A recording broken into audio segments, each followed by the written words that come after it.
Members of the company, this is your Places call. Places, please. Places for the top of the podcast. Places, please. Get ready for a behind-the-scenes look at the glitz and not-so-glam of Broadway, education, and everyday life with Uncommon Sense. Join hosts Christopher Smith and Sharna Lopez as they bring you the best stories and shenanigans that seemingly prove how elusive common sense can really be. So take a little time for yourself to hang out with the dynamic duo Charnopher. And no leaving early, because you might just miss that 11 o'clock number. Stand by music. Music, go.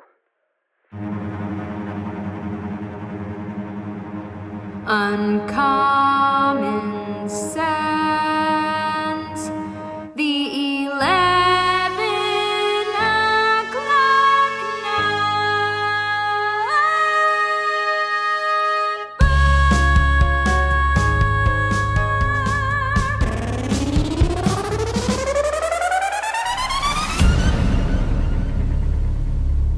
And we are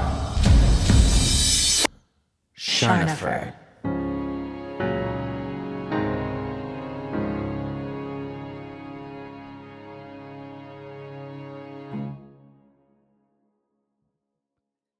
Oh, okay.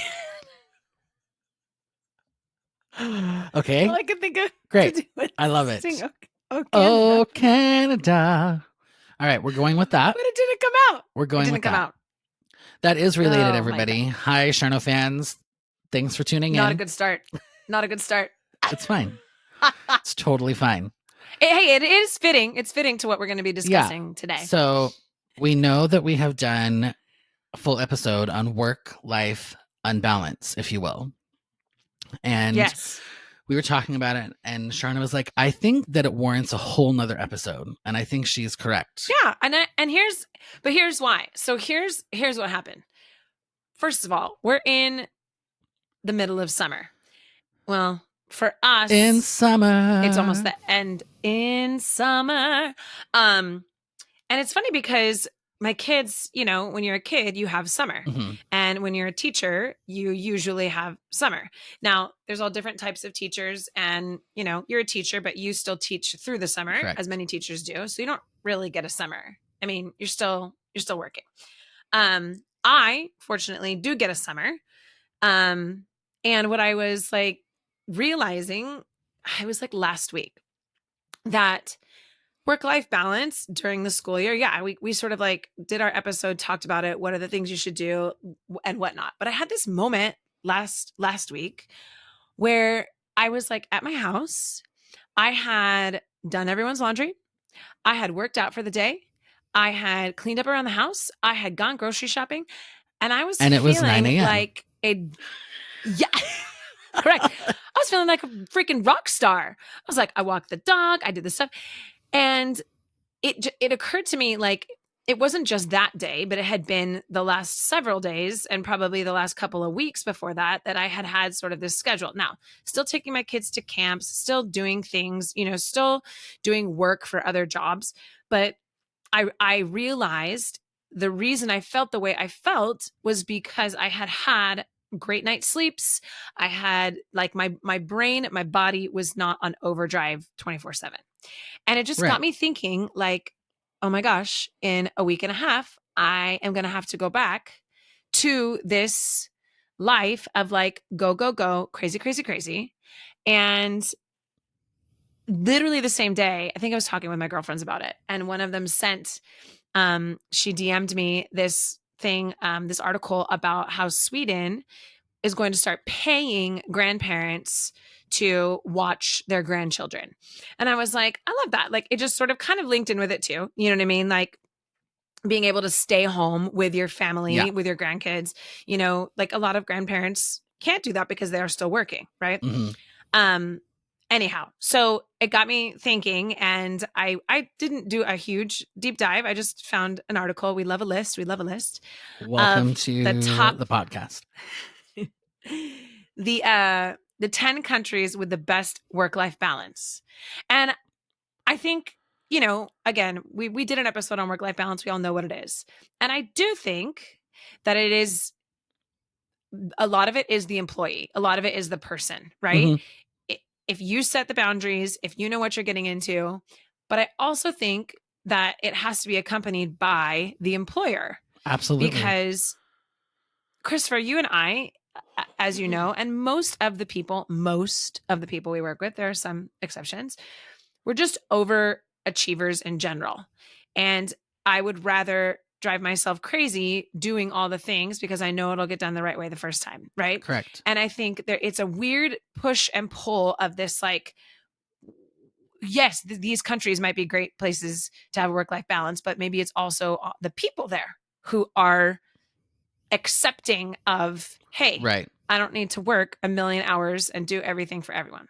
So I think there's a lot of pieces to it. Right. But then there's a lot of also, pieces to this is sort of related. Something you said triggered this memory. I have a friend who has like taken this new job, or they've like moved around some different jobs. I don't know what is in my throat. I think I have a full, like, not just a frog, like a whole lake full of frogs. You've had a day. You've had a day today. We're going to talk about that later. You've had a day, but So for now. So, but they've like signed on to do these jobs, and they've accepted these positions, and they're just not accurate. They're not being paid what they originally said they were going to be paid to do. They are doing way more work than what was originally agreed to. And just saying, PSA, public service announcement to all employers, just saying on a job description that this does not include all duties that might be part of the job description. I understand that, but there's also like a level of, oh, well, yeah, we didn't quite mention that, versus you are now doing 3 other people's jobs. Like, what? Yes. Incorrect. And that, Christopher, it's so accurate, and it puts it this power dynamic as well, right? So when your boss comes to you, whether you're new at a company or have been there forever, and they're like, great, now you need to do this. I need you to do this. You're now doing this. This is now on your plate. Nobody wants to tell their boss, yeah, no, I'm not. Right. Like, you have that, it's this superior, inferior feeling. And you don't want to get fired. You don't want to get let go. You don't want to be, the bad employee, quote unquote. Just be a team player. Just do it. Just be a team player. How about you be a team player by yourself in the other room, and you do it? How about you do it instead of asking me to do it? You be a team player. Yes. And this idea of piling work on people. Unreal. Without, how can, it happens a lot. It happens where we work. It happens other places. It happens all over the place, all the time. And like you said, the occasional, this is one extra thing that I mean, but like, I'm just going to go with Starbucks. Okay. Mm-hmm. Because I used to work at Starbucks. I actually really liked working at Starbucks. Now, this was in 1902. It was a long time ago. Now, I do have a question, a very important question. Was there an employee named Taylor there? And was Taylor? No. And was he a latte boy? I got that one so fast. I got that one so fast. Oh man, Ruby loves that song. She loves that song. I love that song too. We sing it together in the car often. Fun. But at Starbucks, for instance, okay, very clear what your job duties are. Very clear. Make the coffee, make the beverage. Yeah. And so I'm not downplaying any jobs, but like when I worked at Bath and Body Works, it was very clear what my job was. You're here to do cashier. At the end of the day, you check out and you clean this up. You're here to stock shelves. You're doing these things. I think it's these jobs where there's so much going on and things pop up and things happen here and things change. And there's a lot of fluidity in the job. Right. And then these organizations don't reevaluate or look at, hey, now there's a lot of this new work. And instead of hiring new people or figuring out the balance of it, we're just putting it on people. Yeah. And it can become so overwhelming. And stress. And I also think it's my age. I think I'm finally at a point where I'm like, I like my job. I really do. Yeah. And I love what I do. And I'm so glad that I am working so hard at something I do love to do. But at the end of the day, it's like, this is it. Like, this is what we're doing. We're here. We are at a point where we are in our careers. We have families, and our health is so important. And they want you to take care of yourself and self-care. And it's like, When? When? Truly.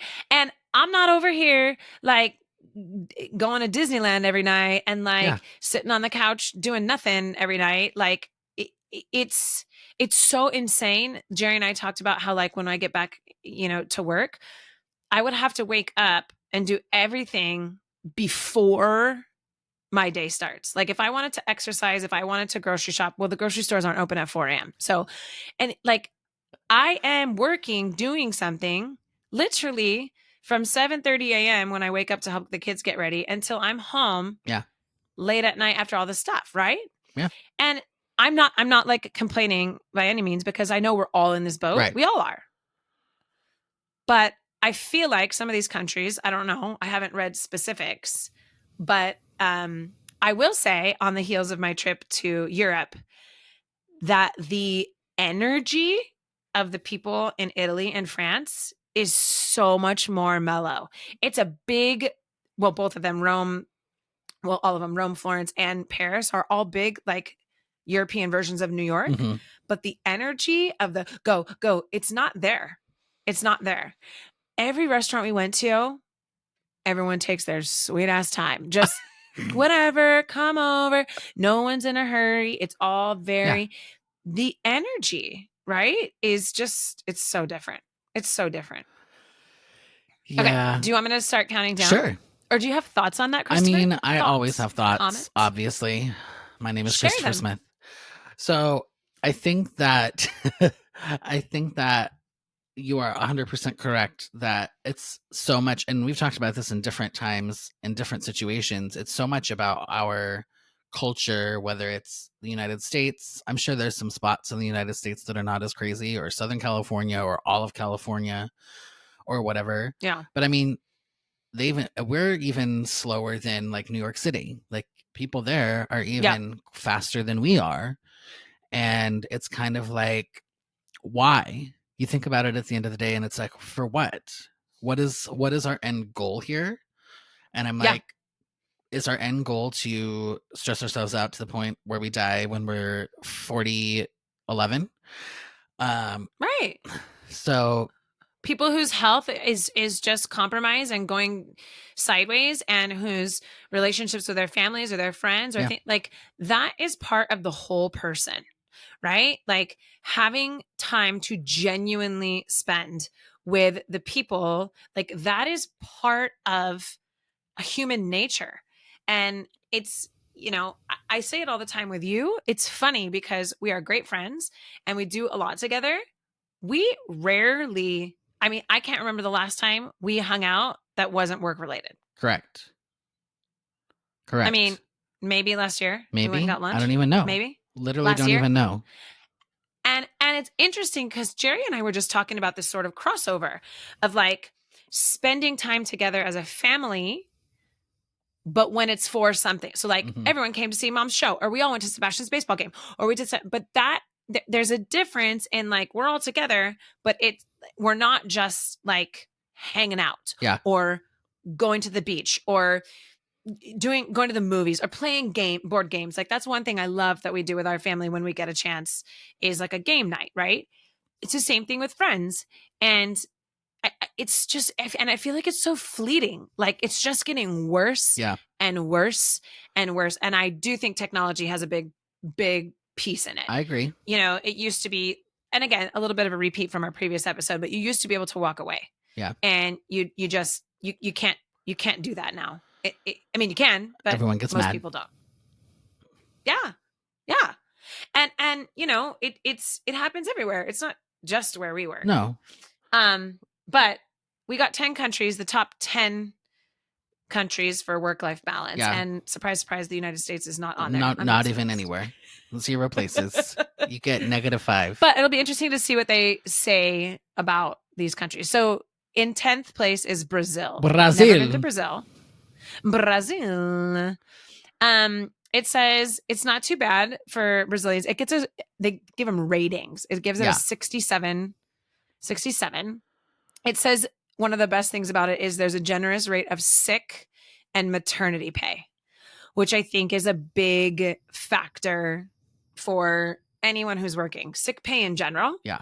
I mean, we know so many people who are like, I am still coming to work. Yeah. I can't not work. And then they can't get themselves well.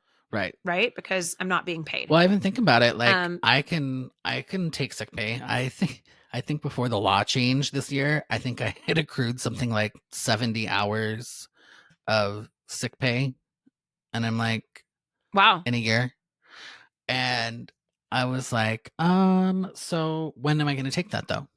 Because even if I'm sick, unless I'm like literally on like the next door to death, like hanging out as death's neighbor, I gotta go in because again, hanging out as death's neighbor. Yeah.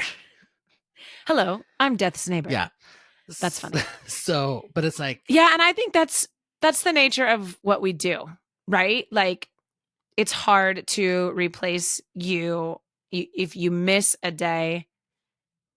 Who's going to do your job? Yeah. Like it's not like hey, Joey can just pop in and be me. Like no one can be the Christ of all music. Like it's hard. But I mean, I mean that sincerely. I know you do, and thank you. But also, it's so true with anything. Like even like you as a director, like if you're gonna come in and block a scene at a rehearsal, and you're sick, I mean, I guess theoretically someone else could block it, but really it's you. But then I just have to reblock it. Correct. I found one thing interesting when I was reading through what the study includes. And one of the things, and I'd be very curious to know how they rated this, but one thing was happiness index was part of the rating. Interesting. Because it's like healthcare and minimum wage, et cetera, et cetera, et cetera. But happiness index is one of the things that came into play. I also wonder if there's a financial component, right? So 100%. Living in certain places obviously is so much more expensive, which puts more pressure on you to make money to be able to live at a certain level. You know what I mean? Like I'm sure that factors into it. Yeah, for sure. Okay, number 9. Oh, Canada. Oh, Canada. See, Charno fans, we bring it around. I almost said we're not crazy. I can't say that. We are crazy. And not say that. I mean, you can. Crazy. You can tell lies. With a purpose. You can tell lies. It's okay. Crazy with a purpose. Inclusivity is a major draw for workers looking to set up a new life in Canada. I love that is kind of the big thing there. It gets a 67% or point rating as well. But I love that. I love that it's the inclusivity part that was something that draws people there. And then the second thing they talk about is it's a popular place for people who are wanting to work remotely. Oh, can I work from here? That is interesting. No, like, you know what I mean? Like moving to Canada if you can work remotely. That is something that's been really, really interesting since the pandemic. Like so many people now who had to live in a certain area because of their job don't have to. Yeah. Like when I went to Costa Rica, there were lots of people who were telling me like, oh yeah, there's lots of families that move out here because the parents, they work remotely and they'd rather just buy real estate here and live here in this beautiful place. I was like, that is so weird to me, that concept. Yeah, but clearly you know what that we do cannot during be done remotely. COVID, there was all those people that moved to cheaper places to live and then worked from there. Yeah. And look, remote work is a whole other episode. There are definitely pros and cons to it. Yeah. But so Canada, inclusivity and remote. All right, that was number 9. Remote work. Number 8 is the not United States, the United Kingdom. Yes. We're counting down here. Yes. Health service for sure. They say world-renowned national health service. I'd be curious to know because let me tell you, Canada may have like universal healthcare, but I've heard horror stories about the Canadian healthcare system.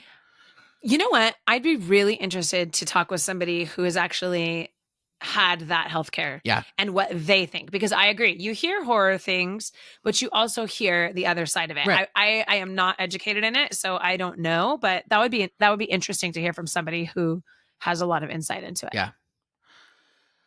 But yes. Something else that with the UK Get this. It says workers in the UK clock up to just 25.6 hours at work per week on average. Well, I gotta say, because of what they said in the little parentheses here, I'm not sure if that really means anything. Because it says includes Well, it says full full-time and part-time combined. Yeah. But I still think it says that it's the shortest working week of all the countries on the list, like from that calculation. Now, I don't think, I mean, working 40 hours a week, I know is kind of like the norm. Right. But I think most people who have a job where you're salaried for 40 hours a week always work more than 40 hours a week. No, I mean, that's you probably know, true. so I don't, yeah. But the UK is number 8. There you go. All right, number 7. We're almost halfway there. Number 7. The Netherlands. The Netherlands. The Netherlands. Never been there. But again, maternity pay for parents. And it just says quality of life. And again, I wonder if that's that happiness rating. Yeah. That sort of goes into it. But yeah, I just that maternity leave is huge. And it just kind of sets the stage for this. Oh, you're having a baby? Welcome to you'll never have time with your baby unless you're a stay-at-home mom. Right. Or a stay-at-home dad. Right. You know? Totally. And I remember, especially in particular with Sebastian, like just as your first baby and trying to like figure it all out and then being like, and now I'm going back to work and like still like that juggle is crazy. Crazy. Yeah. That is crazy. All right.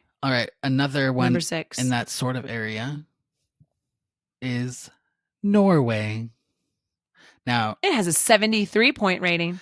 Now, Norway is the land of gnomes and trolls.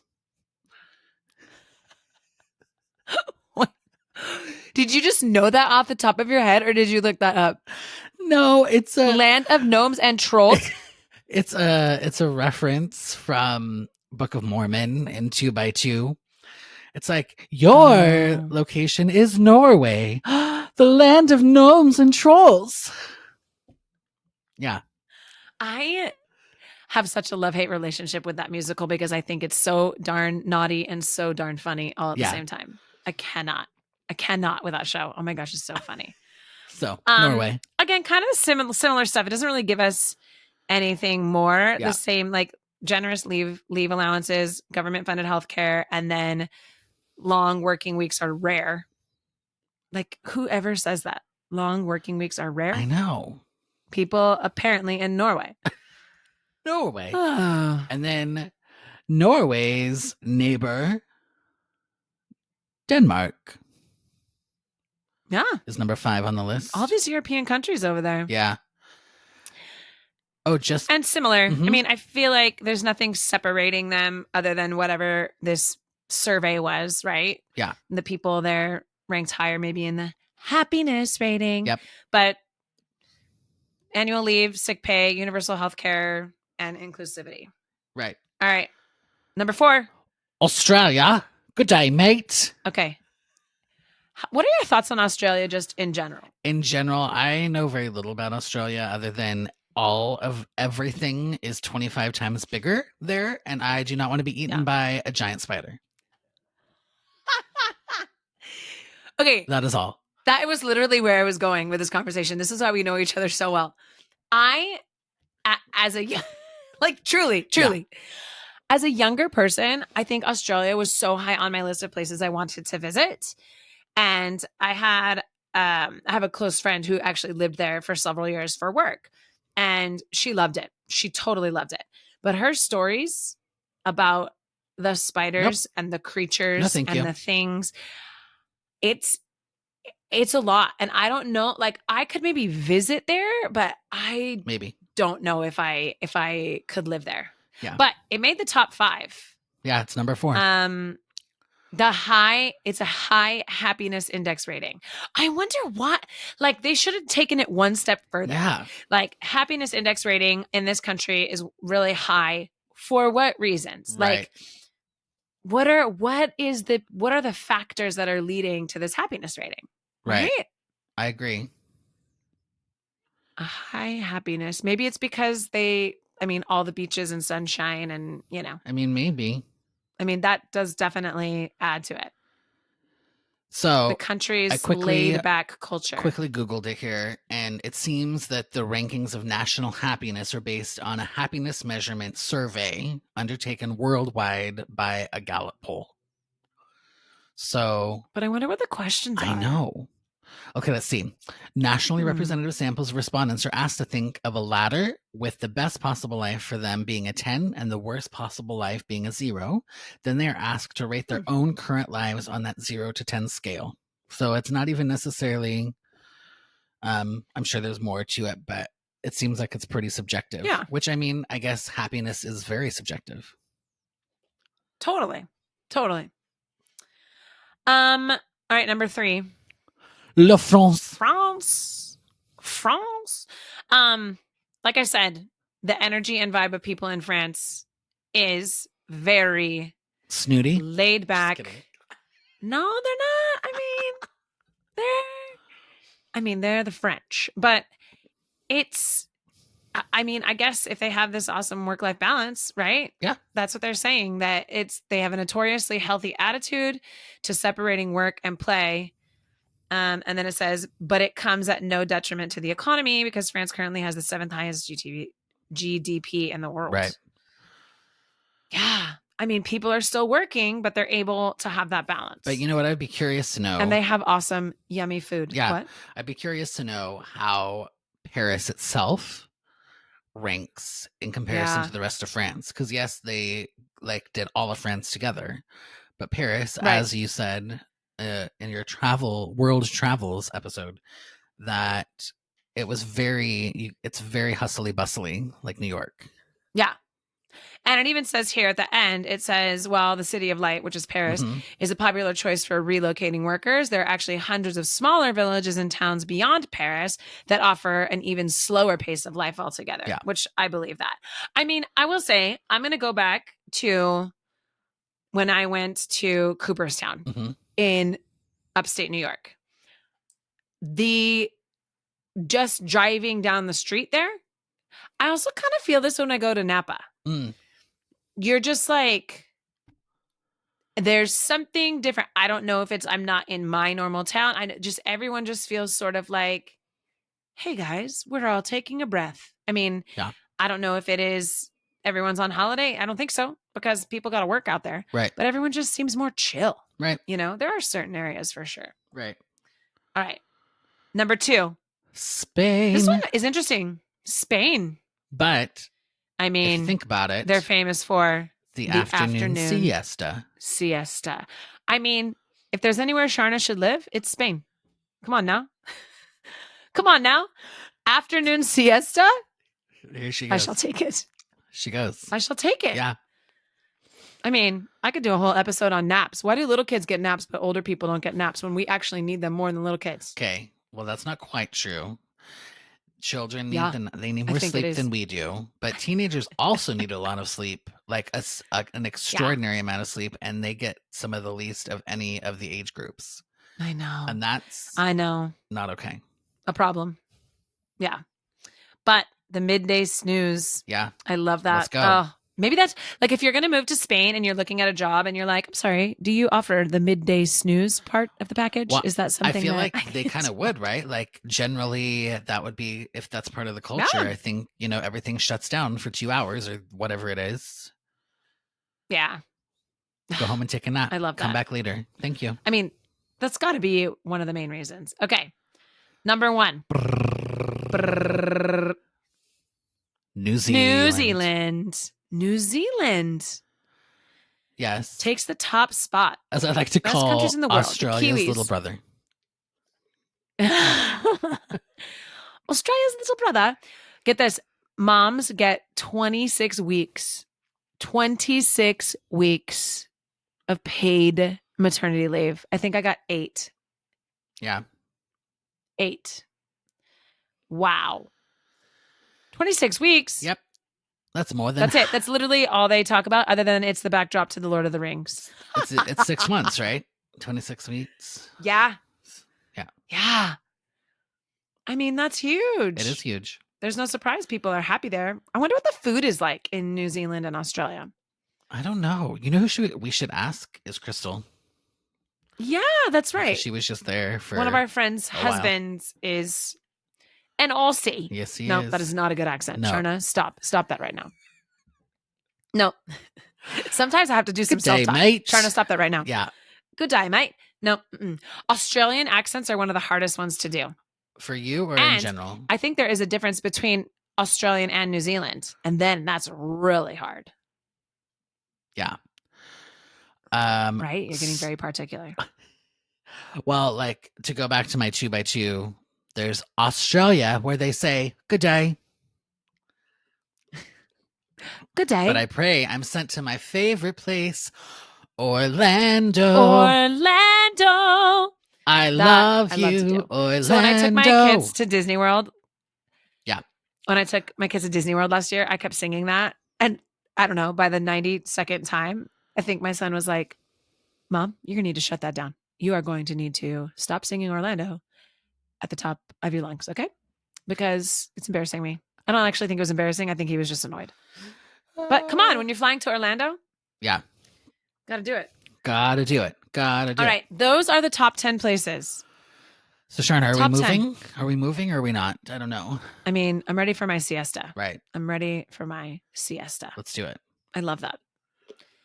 And another thing that it's not on this, the place is not on this list, but I was talking with a friend about Croatia. I really want to go to Croatia. It's one of my spots that I like. If Jerry and I could go and get away for, a week, I want to like sail Croatia. Okay. And she had done it before, and she was saying there's only a certain time period that Croatia is like open, is what she said. I'm like, what are you talking about? What do open? you mean? And she's like, they only work certain months of the year, Okay. and the rest of the months they don't work. Like they make all their money from tourists and what they're doing. And I can't remember the Yeah. month, so I'm going to say it wrong. Yeah. But there are months that they don't. And so she's like, you don't want to go in one of those months because shops are closed, people are gone. Like they, as a country, take time to like shut it down because they've made their money, during that. And they know that that's when they have to make it. And I remember thinking that is really interesting. But to what level do they shut down? Because, like, does that mean that restaurants are only open certain times of the Yeah. year? And grocery stores are open certain times of the year? And Now, hospitals? I'm sure. Well, I know. I'm just being dramatic. so yeah, I think like not hospitals, not probably every restaurant, every grocery store, but like if you want to experience Croatia at its fullness, Right. there's a lot of people, especially who do tourist things, that only do them a certain time of the year. I Yeah. just found that really interesting. That is interesting, actually. Yeah, I think I've never been to Spain, so on that list, I've only been to the UK and France, so I wouldn't know. Right. I do want to go to Canada. A lot of people say they really like Canada, but I think it depends on where in Canada. So I've been to 2 places in Canada, and I really liked both Okay. of them, but I love one of them. And I've been to British Columbia and Vancouver. Mm-hmm. We went to Vancouver on our honeymoon. Well, we visited Vancouver while we were on our honeymoon. And then my favorite place that I've been is actually Toronto. So I've been to Toronto once. Yes. Okay. So, And I really want and to Toronto go back. has a big theater scene, right? Yes. Yeah. Which is the Canadian area that looks like kind of European? Is that Toronto? No, that is No. part of. Is that Montreal? I think that's Montreal, because everybody Okay. speaks French there, and it's all like. Yeah. Okay. Yeah. Well, look, all in all, I just think maybe this episode was a little indulgent for me to like get in my brain that going into this year, Christopher, Yeah. we are going to have a goal. We know we're not going to get 26 weeks of paid maternity No. leave. Okay, we'll take that. We know we're not really going to get an afternoon siesta. No. Okay, we'll take that. But I do want to challenge us to make certain things I'm priorities ready. and be confident in, I don't even want to say saying no, but understanding our our duties and our job descriptions. And I want to put that out there for everyone else too. I like it. I challenge. I encourage and challenge. I like it. Challenge accepted. Oh my gosh. I like it. All right, Charno fans. Well, thanks for listening. Like and subscribe on YouTube. Follow us on Instagram at Charnopher Official. And check out uncommonpod.com if you want to learn more about us or just get some merch. And on that note, Charnopher out. Charnopher out. Y'all couldn't hear Winston in the background. He wanted to make an appearance Siesta today. time. Couldn't behave himself. How He was about very fiesta handsome. and then siesta? That's all I'm saying. See? That's what I'm saying. This concludes another episode of Uncommon Sense. If you're ready for more of this fresh, hilarious, and unique perspective on the world of entertainment, education, and life, be sure to subscribe right now to catch every episode. If you gasped, laughed out loud, or even snorted, share the show with your friends and aspiring entertainers because, let's be real, sharing is caring. For more Charnopher, tune in to their witty insights by checking out the website uncommonpod.com or connecting on social media. Tune in next week and get the real insider scoop on another episode of Uncommon Sense.